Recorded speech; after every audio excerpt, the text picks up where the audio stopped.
دكتور امتى نشيل ضرس العقل وامتى لا؟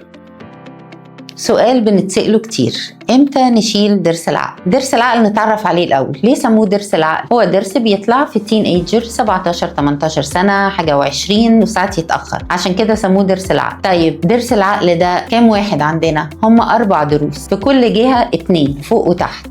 طب لازم كل الناس بيطلع لها 4 ضروس عقل؟ لا مش شرط خالص، ممكن حد يطلع له ضرسين بس عقل والتانيين ما يتكونوش من الاساس، لانه مع التطور اصبح ضرس العقل ده ملوش مكان في البق. لما بيطلع بيعمل لنا مشاكل، بيطلع مزنوق معوج خابط في السنان اللي قبله، يبتدي يزق ضرس اللي قبله، يعمل تآكل في الجدر او يطلع في الخد عامل احتكاك مع الخد، ساعتها بنتدخل وبنشيله. however في أوروبا في رأي إن بيعملوا بانوراما، وطالما في ضروس عقل بينيموا العيان بنج كلي ويشيل كل ضروس العقل مرة واحدة تحسبا، لأنها كده كده ملهاش لازمة، كده كده حتى هتعمل مشكلة في يوم ما. احنا هنا اكتولي بنرجح الرأي بتاع ضرس العقل اللي يطلع وعامل مشكلة نتعامل معاه one by one، حتى لو المريض ما اشتكاش واحنا شفنا انه هيسبب مشكله سواء لضروس قبله او احتكاك مع الخد، ودي حاجه بنقلق منها، ننصحه ونقول له لو سمحت احنا